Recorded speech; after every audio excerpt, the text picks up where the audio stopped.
नमस्कार, good morning. आप देख रहे हैं आज तक, आपके साथ मैं हूं मलिका मल्होत्रा। महाराष्ट्र की सबसे बड़ी खबर, पात्रा मनी लॉन्ड्रिंग केस में शिवसेना सांसद संजय राउत गिरफ्तार कर लिए गए। उनसे पूरे 17 घंटे तक पूछताछ की गई और फिर गिरफ्तार कर लिया गया। रात 12 बजे संजय राउत को गिरफ्तार किया गया। आज पीएमएलए कोर्ट में संजय राउत की पेशी है। दिल्ली से गए ईडी के सीनियर अफसर राउत से पूछताछ कर रहे हैं। गिरफ्तारी के बाद संजय राउत के भाई ने आरोप लगाया है कि ईडी झूठे दस्तावेजों के आधार पर साजिश कर रही है। संजय राउत की गिरफ्तारी के विरोध में शिवसैनिकों ने विरोध प्रदर्शन भी किया। संजय राउत के घर से रविवार को 11.5 लाख रुपए बरामद किए गए थे, जिनके बारे में उनके भाई ने कहा कि ये पैसा अयोध्या दौरे के लिए था। ईडी दफ्तर के लिए निकलने से पहले संजय राउत ने मां से मिलकर आशीर्वाद भी लिया। मां ने संजय राउत की आरती उतारी। 3 तस्वीरें। 12 बजे रात गिरफ्तारी संजय राउत की हुई। आज पीएमएलए कोर्ट में पेशी होगी। पात्रा चौल घोटाले में गिरफ्तारी हुई है, लेकिन कल तफ्तीश के दौरान उनके घर से 11.5 लाख रुपए बरामद हुए हैं, जिसको लेकर उनके भाई ने कहा कि ये पैसा अयोध्या दौरे के लिए था। मनी लॉन्ड्रिंग का आरोप, आज कोर्ट में पेशी। और साथ ही आपको बता दें, ईडी के 10 अफसरों ने संजय राउत के घर पर छानबीन की। संजय राउत पर जांच में सहयोग न करने का भी आरोप लगा है। 20 जुलाई और फिर 27 जुलाई को ईडी ने समन किया था संजय राउत को, लेकिन कुछ कारणों का हवाला देकर वो पेश नहीं हुए ईडी के समक्ष। आखिरकार कल सुबह ईडी की टीम ने उनके घर धावा बोल दिया। कई घंटों तक छानबीन चलती रही, कई घंटों लंबी पूछताछ हुई, जिसके बाद कल देर रात 12 बजे उन्हें गिरफ्तार कर लिया गया। संजय राउत पर कसा ईडी का शिकंजा। पात्रा चौल केस में संजय राउत गिरफ्तार कर लिए गए हैं। आज पीएमएलए कोर्ट में संजय राउत की पेशी होनी है। देव कोटक मेरे सहयोगी मेरे साथ जुड़ गए हैं ज्यादा जानकारी के साथ। देव, अब सबकी नजर इसी बात पर रहने वाली है कि आज क्या कुछ होगा। पीएमएलए कोर्ट में पेशी होनी है, टाइमलाइन क्या रहेगी देव आज की? formally arrest Sanjay Raut at midnight. जी, जैसे कि आपने बताया कि 11 बजे उनकी पेशी है पीएमएलए कोर्ट में। सारे एमपीज और जो भी गवर्नमेंट की हाई पोजीशन में होते हैं, पॉलिटिशियंस और रिप्रेजेंटेटिव्स, उनके अगर किसी भी किस्म का फाइनेंशियल रॉन्ग डूइंग या ट्रांजैक्शंस का आरोप लगता है तो उन्हें पीएमएलए कोर्ट में प्रोड्यूस किया जाता है प्रोसीजर प्रतिक्रिया के हिसाब से।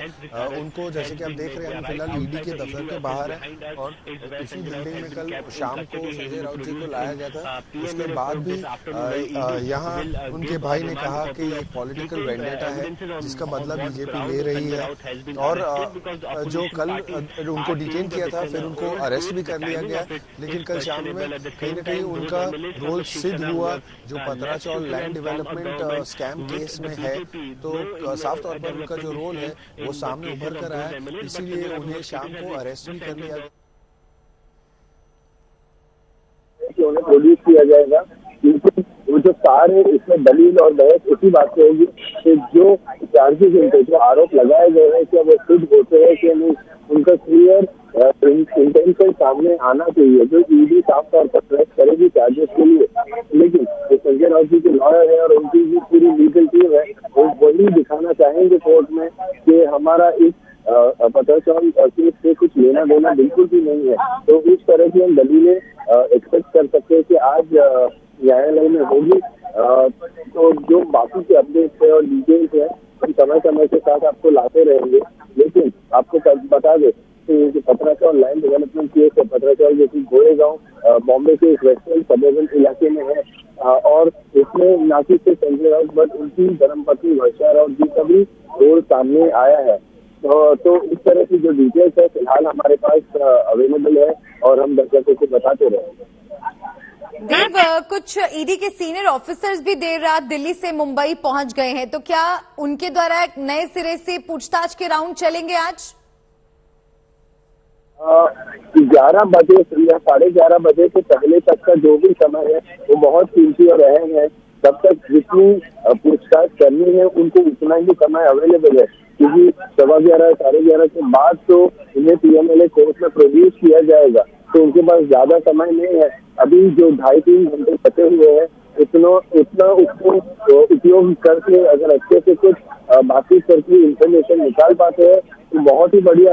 लेकिन अगर नहीं भी रहा तो एनफोर्समेंट डायरेक्टरेट की जो टीम है वो पुलिस कस्टडी के लिए प्रयास करेंगे, ताकि उनकी अगर हिरासत में रहेंगे तो कुछ और भी थोड़ा क्वेश्चनिंग कर सकते हैं और चीजें सामने उभर कर आ सकती है, जिसमें इस केस में इन्वेस्टिगेशन करना और इंश्योर करना कि कन्विक्शन हो जाए संजय राउत जी का, जिसके चार्जेस उनको लाया गया। तो उनका मेन एम यही रहेगा, लक्ष्य यही रहेगा कि हम ज्यादा से ज्यादा कस्टडी मांगे और ज़्यादा से ज़्यादा कस्टडी मांगे और ज़्यादा समय मिलने से यही एडवांटेज रहेगा कि मैक्सिमम चीज़ें पूछताछ कर सके और बहुत सारे केस के जो अलग अलग हिस्से हैं उन्हें इकट्ठा जोड़ सके। जी देव, आप बने रहिए हमारे साथ, नजर बनाए रखिए। अब से कुछ ही देर पहले नवनीत राणा जो निर्दलीय सांसद है उनसे हमने बातचीत की थी, आपको सुनाते हैं इस पूरे मामले में उन्होंने क्या कुछ कहा। नवनीत राणा निर्दलीय सांसद है, हमारे साथ फोन लाइन पर जुड़ गई हैं। नवनीत राणा जी, जिस तरह की तस्वीरें हम अभी दर्शकों को दिखा रहे हैं, जब गिरफ्तारी भी हुई तो ऐसा लग रहा था मानव शक्ति प्रदर्शन वो कर रहे हैं, शिव सैनिक सड़कों पर प्रदर्शन कर रहे हैं और बार बार संजय राउत की तरफ से कहा जा रहा है कि मुझे फंसाया जा रहा है। जो भी कल चित्र हमने रात का देखा, जो भी छोटे मोटे जो भी कार्यकर्ता या गुंडे अभी भी उद्धव ठाकरे जी के साथ है, वो बहुत मतलब हाथों में आप गिन सकते हैं उतने ही प्रदर्शन कर रहे थे। बट जिस तरीके से वो भगवा एक हाथ में कपड़ा लेके घुमा रहे थे या घर से एक विंडो से वो अपने आपका हाथ वेव कर रहे थे, कोई लीडरशिप और एक आप करप्शन में आपके यहाँ पे इंक्वायरी शुरू है और आप किस तरीके से बिहेव कर रहे हैं। मुझे लगता है आर्टिफिशियली जो कुछ भी करता है व्यक्ति, आजकल के लोग उसे बहुत अच्छे तरीके से पहचानते हैं। और मैं कंटिन्यू बोलती आएंगी कि अगर ईडी की इंक्वायरी शुरू है तो 101% संजय राउत जी को कस्टडी भी होगी, उनके अंडर में लेंगे और उनको अटक भी की जाएगी। और वो हुआ आखिरकार, क्योंकि जितने भी करप्शन इन्होंने पिछले महाविकास अघाड़ी में एज एजेंट किए हैं, उसके पहले अभी इसके कनेक्शन अगर वो मातोश्री तक भी पहुंचे तो किसी को भी आश्चर्य लगने का कोई कारण नहीं होगा। बिकॉज जिस तरीके से वो एजेंट का काम मातोश्री के लिए, महाविकास अघाड़ी के लिए बनकर काम कर रहे थे, उसके कनेक्शन ये तार जरूर जुड़ेंगे और बहुत सारे नए नाम भी बाहर आएंगे। जिस तरीके से उनके करप्शन के पत्राचाल का सब्जेक्ट हो या उनके अलीबाग का प्रोजेक्ट का हो या उनके खुद के घर का जिसमें वो रहते हैं उसके घर का सब्जेक्ट हो, ये इसके साथ में ऐसी 25 से 30 कंपनियां हैं जिसमें वो डायरेक्टली इनडायरेक्टली पार्टनरशिप में काम करते हैं। और जो 2.5 साल में इन्होंने सबसे बड़ा करप्शन किया है, उसके भी तार मातोश्री तक जरूर जुड़ जाएंगे। नवनीत जी, कल जो तहकीकात हुई, संजय राउत के घर से कुछ पैसे मिले हैं जिसको लेकर मुख्यमंत्री एकनाथ शिंदे भी कह रहे हैं कि जल्दी ही पुलिस पता लगा लेगी कि पैसे किसके थे। लेकिन उनके जो भाई हैं सुनील राउत, वो ये लगातार कह रहे हैं कि झूठे दस्तावेजों के आधार पर फंसाया जा रहा है, साजिश हो रही है। मुझे लगता है कोई भी झूठे आरोप, कोई भी डिपार्टमेंट और इतनी इंडिपेंडेंट डिपार्टमेंट कभी किसी पे झूठे आरोप नहीं लगा सकती। आज तक जहाँ जहाँ कार्रवाई हुई है और जिनको भी ईडी के द्वारा जेल हुई है, अगर वो जेल के पीछे हैं, मुझे एक भी केस आप बता दीजिए अभी रिसेंट में ये 4-5 सालों में जो मैंने ऑब्जर्व किए हैं, एक को भी हाई कोर्ट ने आइदर सुप्रीम कोर्ट ने रिलीज दी है, क्योंकि उनके पास प्रूफ इतने रहते हैं। ईडी के पास 101% हाथ में जब प्रूफ रहते हैं तभी वो कस्टडी में लेते हैं, तभी वो जेल के पीछे जाते हैं।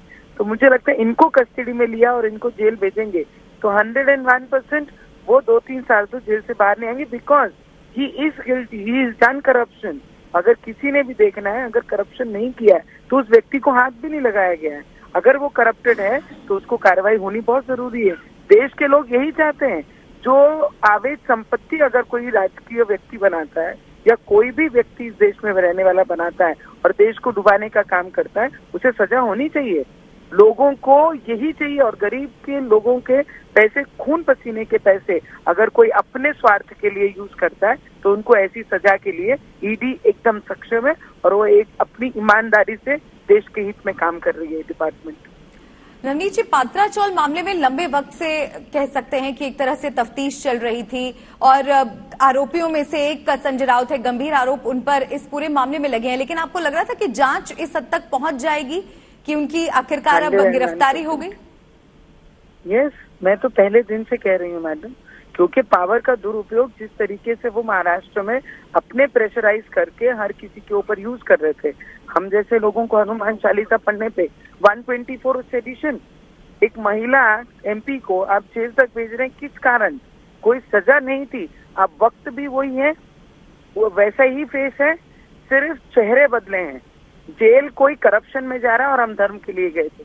तो मुझे लगता है जो भी इंक्वायरी ईडी के द्वारा की गई है, और इसमें हम बहुत श्योर थे कि ईडी जब कार्रवाई करती है, जैसे वेस्ट बंगाल में 21 करोड़ एक महिला के घर में पाए गए, झारखंड में 3 एमएलओ के गाड़ियों में इतने सारे पैसे पाए गए, तो ये अवैध ही है ना, ये करप्शन ही है ना मैडम। अदरवाइज एक एडिटर जो न्यूज़पेपर में काम करते थे, उनके पास इतनी बड़ी संपत्ति आई कहाँ से कि ही इज नॉट आंसरेबल। उनके पास आंसर ही नहीं है, उनके पास जवाब ही नहीं है कि मैंने इतनी संपत्ति कहाँ से जमा की। आज के पीरियड में एक सादा न्यूज रिपोर्टर या पत्रकार वो अपने बच्चों को एक अच्छे स्कूल में पढ़ा नहीं सकता, इतनी खराब परिस्थिति है। कुछ दिन पहले मेरे अमरावती के एक पत्रकार ने सुसाइड किया बिकॉज फाइनेंशियल क्राइसिस था घर में।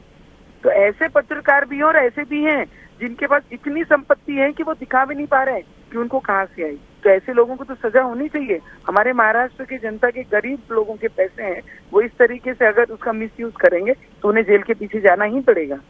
एक बड़ी बात यहाँ पर आप नवनीत जी कह रही हैं, क्योंकि मुख्यमंत्री एकनाथ शिंदे ने भी कहा कि संजय राउत के घर से जो पैसे मिले हैं उन्हीं से ही पूछना चाहिए कि ये पैसे कहाँ से आए। आपको लग रहा है कि और भी लोग संलिप्त हो सकते हैं शिवसेना के? क्या और भी लोग जांच के दायरे में आपको लगता है कि आने वाले समय में आएंगे?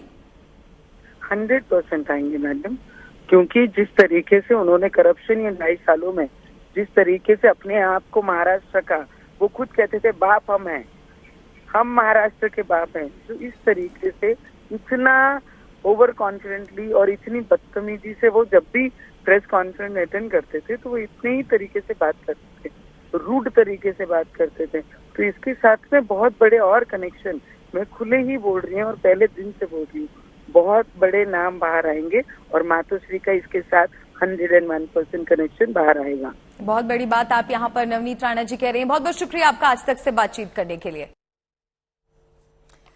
संजय राउत की गिरफ्तारी से पहले ईडी के अधिकारियों ने लंबी पूछताछ की। घर की तलाशी के बाद संजय राउत ईडी दफ्तर लाए गए थे। ईडी दफ्तर के लिए निकलने से पहले संजय राउत ने मां से मिलकर आशीर्वाद लिया और आपको हम उनके घर की तस्वीरें भी दिखा रहे हैं।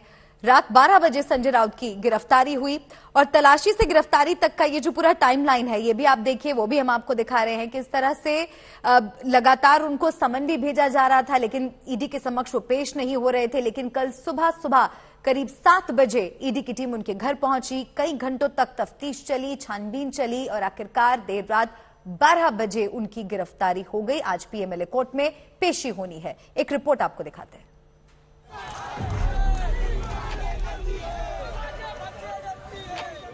शिवसेना के लिए बड़ा झटका, सांसद संजय राउत के लिए कानूनी कार्रवाई से सामना। 9 घंटे तक घर की तलाशी और 8 घंटे तक पूछताछ के बाद रात 12 बजे संजय राउत को गिरफ्तार कर लिया गया। पात्रा चाल जमीन घोटाले में शिवसेना एमपी संजय राउत को एनफोर्समेंट डायरेक्टरेट ने अरेस्ट कर लिया है। आपको बता दें कि कल करीब 9 घंटे उनके घर पर सर्च ऑपरेशन चलाया गया था। ईडी के अफसर सवेरे 7 बजे उनके घर पहुंचे थे। उसके बाद उन्हें ईडी के दफ्तर लाया गया। ईडी के दफ्तर उन्हें समन देकर बुलाया गया था। वहां पर करीब 5 से 6 घंटे पूछताछ करने के बाद आधी रात के बाद उन्हें अरेस्ट कर लिया गया। अब उन्हें मेडिकल के लिए ले जाया जाएगा और उसके बाद स्पेशल पीएमएलए कोर्ट में उन्हें पेश किया जाएगा। एक दिन पहले ईडी की हिरासत में आने से पहले मां ने आरती उतारी थी। घर के बाहर समर्थकों के हुजूम ने ईडी का रास्ता रोक लिया था और संजय राउत गमछा लहराते हुए ईडी दफ्तर पहुंचे थे। मुंबई में ईडी दफ्तर के बाहर देर रात तक गहमागहमी रही। दिल्ली से आए सीनियर अधिकारी संजय राउत से पूछताछ कर रहे थे, लेकिन गिरफ्तारी की खबर आते ही ईडी दफ्तर के बाहर शिवसैनिक फिर से जुटने लगे और नारेबाजी तेज हो गई। जो कभी नहीं होने वाला था। मोदी संजय राउत साहब ने करके दिखाया था। भाजपा को कहीं ना कहीं उसका खेत था, उनको जलन थी, ईर्ष्या थी, उनके हाथ से सत्ता निकली गई थी। इसलिए टारगेट करके संजय राउत साहब को ही टारगेट किया गया। अभी दिल्ली सर आए यहाँ पे राउत साहब अभी और ऐसा मतलब इन लोगों की सत्ता है ना, बीजेपी की सत्ता है, वो लोग संजय राउत के भाई सुनील राउत को गिरफ्तारी की औपचारिक सूचना दी गई। सुनील राउत ने आरोप लगाया कि ईडी संजय राउत से डर गई है, इसलिए उन्हें गिरफ्तार किया गया है। संजय राउत के भाई का कहना है कि जो पैसे तलाशी के वक्त मिले हैं वो अयोध्या दौरे के लिए रखे गए थे। संजय राउत ने खुद भी ट्वीट कर अपनी सफाई देते हुए लिखा था कि उनका घोटाले से कोई लेना देना नहीं है, कि मेरा किसी घोटाले से कोई लेना देना नहीं है। मैं शिवसेना प्रमुख बाला साहब ठाकरे की शपथ लेकर ये कह रहा हूँ। बाला साहब ने हमें लड़ना सिखाया है, मैं शिवसेना के लिए लड़ना जारी रखूंगा। ये झूठी कार्रवाई है, झूठा सबूत है। मैं शिवसेना नहीं छोड़ूंगा, मैं मर भी जाऊं तो समर्पण नहीं करूंगा। एक तरफ ईडी का शिकंजा कसने लगा है तो दूसरी तरफ शिवसेना का विरोध भी तेज होने लगा है। संजय राउत के खिलाफ ईडी की कार्रवाई को लेकर महाराष्ट्र के कई शहरों में शिव सैनिक सड़कों पर उतर आए। अमरावती और पुणे में शिव सैनिकों ने विरोध प्रदर्शन किया। अब संजय राउत की कोर्ट में पेशी होने वाली है। तय है कि पात्रा चौल जमीन घोटाले के मामले में संजय राउत की पेशी के दौरान कानून व्यवस्था बड़ी चुनौती साबित हो सकती है। दिव्येश सिंह और विद्या के साथ मुनीश पांडे, मुंबई, आज तक। बंगाल के शिक्षक भर्ती घोटाले में ईडी का लगातार एक्शन जारी है। अर्पिता के फ्रीज अकाउंट से 8 करोड़ रुपए बरामद हुए हैं। मेडिकल चेकअप के बाद अर्पिता से पूछताछ हुई।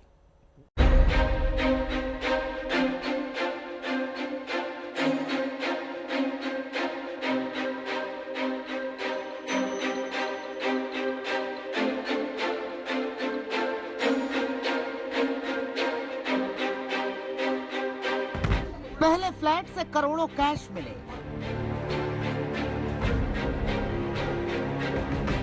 फिर करोड़ों के जेवरात जब्त हुए और अब अर्पिता मुखर्जी के फ्रीज खातों से भी करोड़ों के खेल का खुलासा हुआ है। ईडी को अर्पिता मुखर्जी के 7 बैंक खातों में 8 करोड़ रुपए का पता चला है। जो जानकारी ईडी सूत्रों के हवाले से मिल रही है, कल उसके 7 अकाउंट, अर्पिता मुखर्जी के 7 अकाउंट फ्रीज किए गए थे ईडी की ओर से, और उसमें छानबीन के बाद जो पता चल रहा है, ये ईडी सूत्रों से मिल रही जानकारी है कि लगभग 8 करोड़ रुपए के आसपास उसमें है। उसको भी इस वक्त सीज कर लिया गया है। तो इस हिसाब से अगर हम देखें तो 58 करोड़ से भी ज्यादा रुपए अब तक ईडी की तरफ से कैश 50 करोड़ के आसपास और 8 करोड़ अकाउंट में। तो ये फिलहाल रकम ईडी ने सीज की है इस पूरे मामले में, और ईडी ने अदालत में कहा था कि ये घोटाला लगभग 120 करोड़ का है। तो ऐसे में अभी भी 60-62 करोड़ रुपए ऐसे हैं जिनका पता लगाना, जिनके स्रोत का पता लगाना बाकी है। जो जानकारी ईडी सूत्रों के हवाले से मिल रही है, अर्पिता मुखर्जी के 7 अकाउंट फ्रीज किए गए थे, लगभग 8 करोड़, अब तक 58 करोड़।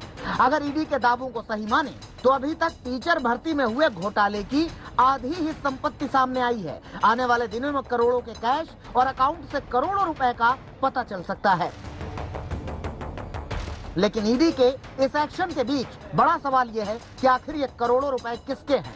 क्या इसका पार्थ चटर्जी से सीधा कनेक्शन है? क्या मेडिकल चेकअप के लिए ले जाते वक्त जब पार्थ चटर्जी से करोड़ों के कैश को लेकर सवाल हुआ तो उन्होंने करोड़ों रुपए से पल्ला झाड़ लिया?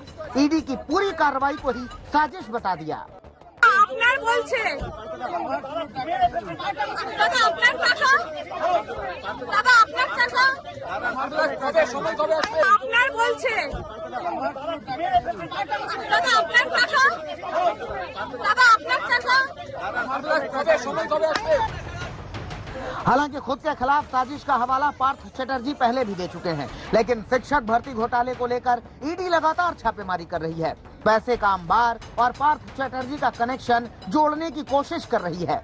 सूत्रों के मुताबिक पार्थ चटर्जी भले ही अभी कुछ नहीं बोल रहे हों, लेकिन अर्पिता धीरे धीरे घोटाले के राज खोल रही है और उसी आधार पर ईडी अपनी आगे की कार्रवाई कर रही है। अब ईडी को पार्थ और अर्पिता चटर्जी के साझे अकाउंट का पता चल रहा है, जिसमें दोनों की तमाम प्रॉपर्टियों का खुलासा हो रहा है। कई जमीनों के कागजात मिल रहे हैं जो अर्पिता मुखर्जी और पार्थ चटर्जी की साठगांठ के पुख्ता सबूत दे रहे हैं। आमने सामने की पूछताछ कई दफे हो चुकी है, कई किश्तों में की जा चुकी है और इसमें खास तौर पर जो अभी जो छापेमारी हो रही है या खास तौर पर जो ज्वाइंट अकाउंट साझा नाम पे जो खरीदे गए हैं उनके बारे में ब्यौरा मिल रहा है। हमें मालूम है जो बीरभूम में एक घर है ओपा नाम से, जिसे दोनों ने कई साल पहले खरीदा था, पार्थ चट्टोपाध्याय ने, दोनों के नाम पर है। इसी तरह के और जमीनों के कागजात भी मिले हैं जिनको मैच करने की कोशिश हो रही है। हालांकि पार्थ चट्टोपाध्याय फिलहाल कुछ नहीं बोल रहे हैं, लेकिन अर्पिता मुखर्जी से पूछताछ कर थोड़ा बहुत क्लू और एविडेंस इस वक्त ईडी को मिल रहा है, जिसे अब जब 3 तारीख को दोनों को कोर्ट में प्रोड्यूस किया जाएगा तो पूरा खुलासा किया जाएगा कि क्या क्या एविडेंस इनके खिलाफ, दोनों के खिलाफ ईडी को मिले हैं। जो इनमें से जो हमें जानकारी मिल रही है, कैश के अलावा कुछ ज्वाइंट प्रॉपर्टीज हैं, कुछ उनकी अपनी प्रॉपर्टीज है पार्थ चट्टोपाध्याय की, उसके बारे में भी ईडी को पता चला है और पूरा ब्यौरा तैयार किया जा रहा है। अब तक केंद्रीय जांच एजेंसी पार्थ चटर्जी से जुड़े करीब 17 ठिकानों पर छापेमारी कर चुकी है। अब आगे दर्जन भर ठिकानों पर छापे की तैयारी है। ईडी 3 अगस्त को दोनों को कोर्ट में पेश करेगी। माना जा रहा है कि पेशी की तारीख से पहले करोड़ों के घोटाले की कई और कड़ियां खुलेंगी। टीचर भर्ती घोटाले में पार्थ चटर्जी और अर्पिता मुखर्जी की मुश्किलें अभी और ज्यादा बढ़ेंगी। कोलकाता से अनुपम मिश्रा के साथ आज तक ब्यूरो। नमस्कार, आप देख रहे हैं आज तक, आपके साथ मैं हूं मलिका मल्होत्रा और बुलेटिन की शुरुआत इस वक्त की सबसे बड़ी खबर से। पात्रा मनी लॉन्ड्रिंग केस में शिवसेना सांसद संजय राउत गिरफ्तार कर लिए गए। उनसे पूरे 17 घंटे तक पूछताछ की गई और फिर गिरफ्तार कर लिया गया। रात 12 बजे संजय राउत को गिरफ्तार किया गया। आज पीएमएलए कोर्ट में संजय राउत की पेशी है। दिल्ली से गए ईडी के सीनियर ऑफिसर्स राउत से पूछताछ कर रहे हैं। गिरफ्तारी के बाद संजय राउत के भाई ने आरोप लगाया है कि ईडी झूठे दस्तावेजों के आधार पर साजिश कर रही है। संजय राउत की गिरफ्तारी के विरोध में शिव सैनिकों ने विरोध प्रदर्शन भी किया। राउत के घर से रविवार को 11.5 लाख रुपए बरामद किए गए थे। दोपहर में कोर्ट में होगी संजय राउत की पेशी। 17 घंटे सवाल, फिर गिरफ्तार। संजय राउत की गिरफ्तारी की तस्वीर आप देखिए। खुद को बेगुनाह बता रहे हैं लगातार और घर से निकलने से पहले अपनी मां से वे मिले, उनका आशीर्वाद लिया। मां ने संजय राउत की आरती उतारी। उनके भाई भी लगातार उनके बचाव में यही कह रहे हैं कि वे बेगुनाह हैं। साथ ही जो पैसे उनके घर से मिले हैं उसको लेकर वो कह रहे हैं कि ये अयोध्या दौरे के लिए रखे गए थे।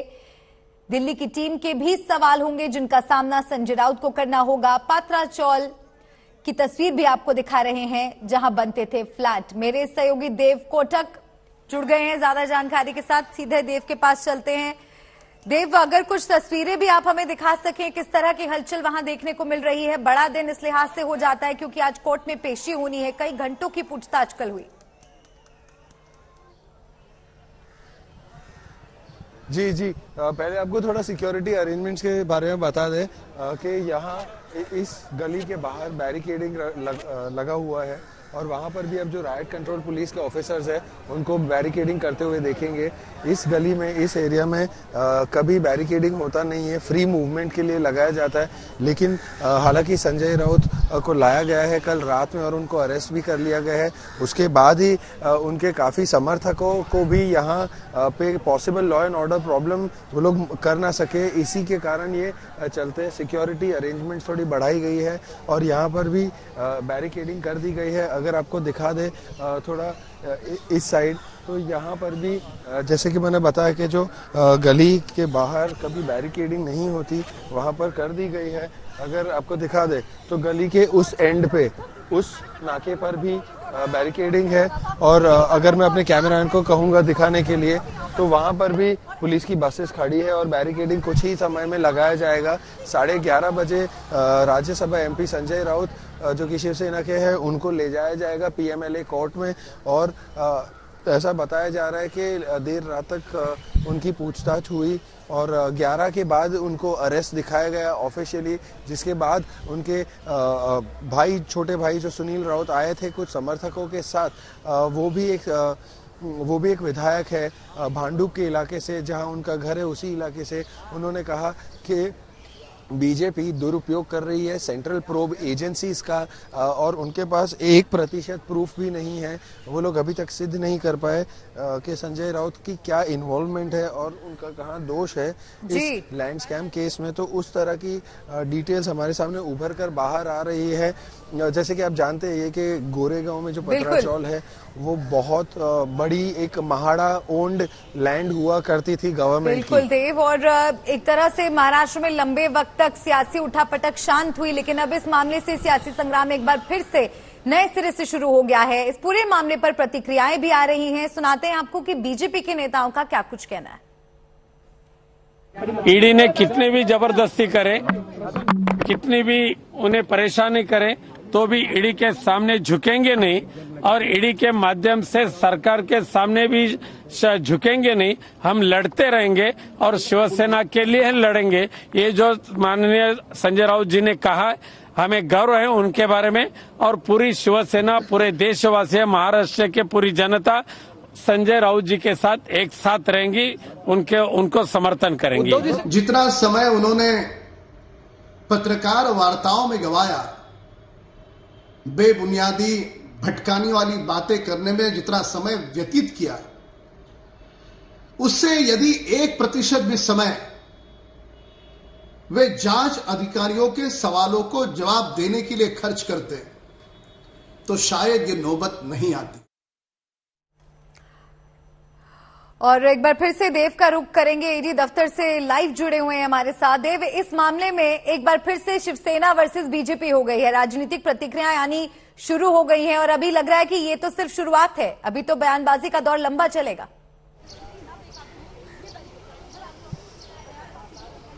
जी, साफ तौर पर जैसे कि आपने कहा, अगर आप बीजेपी के जो विधायक है राम कदम या महाराष्ट्र के सबसे नए मुख्यमंत्री एकनाथ शिंदे जी, दोनों का भी बयान सुन ले तो उसमें समानताएं आपको काफी सारी दिखेगी। दोनों नेता ने ये बात बोली है साफ तौर पर कि अगर संजय राउत जी ने कुछ किया नहीं है तो एनफोर्समेंट डायरेक्टरेट से डर किस बात का है। अगर उन्होंने किया कुछ भी नहीं है और सारा प्रूफ है उनके पास कि उन्होंने एक साफ तरीके से काम किया है, बिना कोई स्कैम किए या उसकी ऐसी भावना रखे, तो फिर ईडी के साथ कोऑपरेट करने में और सहयोग देने में क्या ही हर्ज है। तो इस तरह के जो बयान है वो किए जा रहे हैं क्योंकि ये बीजेपी वर्सेस शिवसेना एक और बार फिर से हो गया, कहीं ना कहीं हमारे आंखों के सामने होते हुए दिख रहा है। तरह तरह की बयानबाजी या लोग जिस तरह के अपने भाषणों में भी टिप्पणी करते हैं इस मामले को लेकर, तो ये जो कहते हैं कि it has turn into a full blown political slug fest, तो फिर से एक और बार हमें वही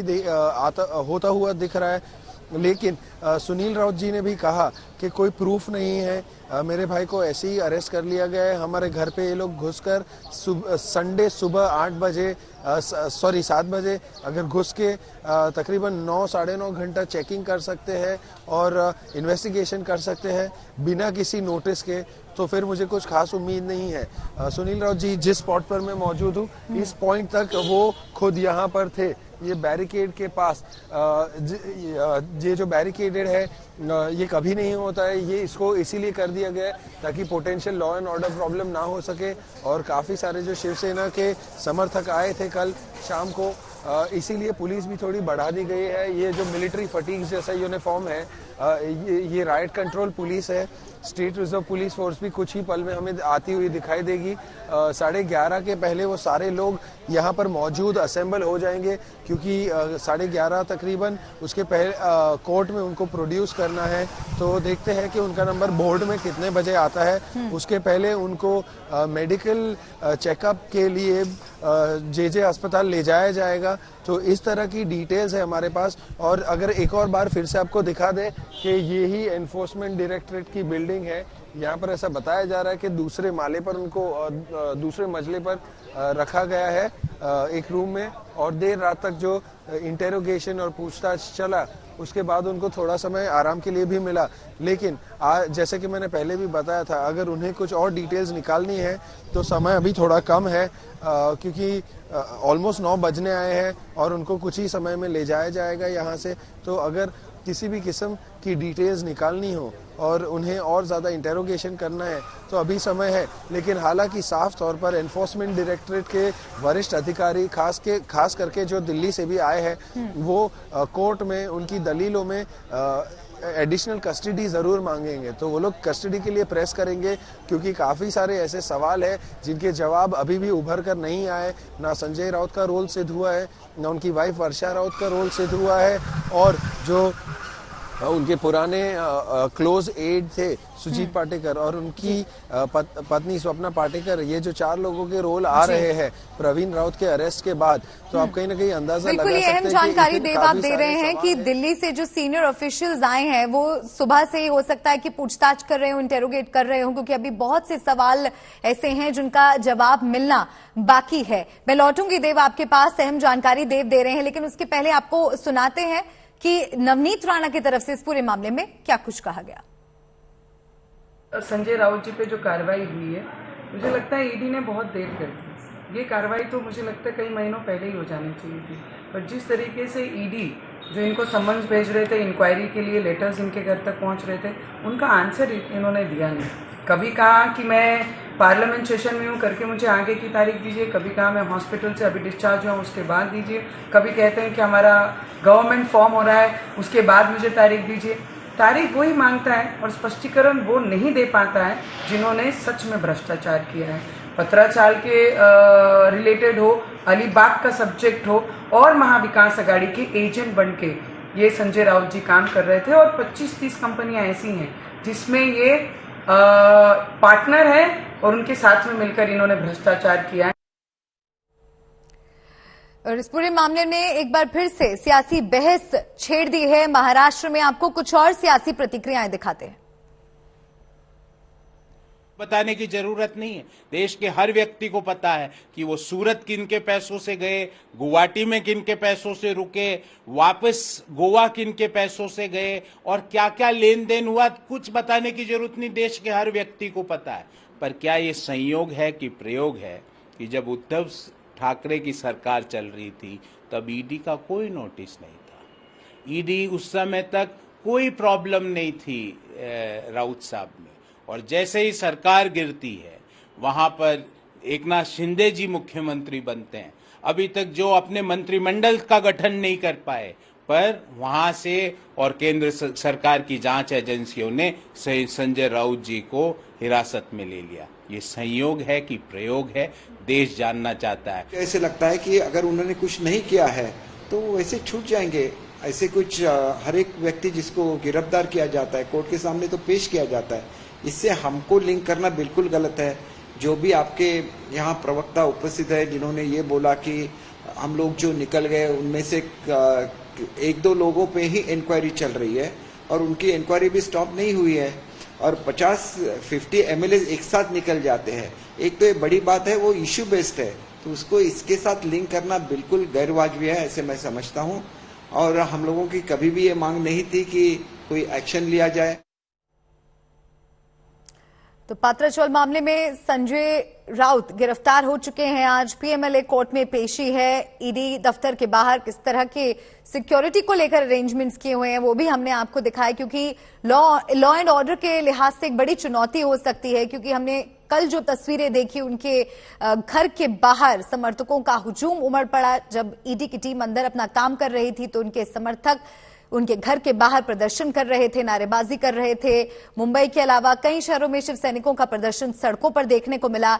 17 घंटे पूछताछ के बाद संजय राउत की ये गिरफ्तारी हुई है। कई ऐसे बड़े सवाल हैं जिनका जवाब उन्हें देना होगा। दिल्ली से बड़े अफसरों की एक टीम मुंबई पहुंची है, बताया जा रहा है कि देर रात ही वो टीम पहुंची है। उनके सवालों का सामना भी संजय राउत को करना होगा। इसके अलावा संजय राउत के घर से रविवार को 11.5 लाख रुपए बरामद किए गए थे, जिनके बारे में उनके भाई ने कहा है कि ये पैसा अयोध्या दौरे के लिए था।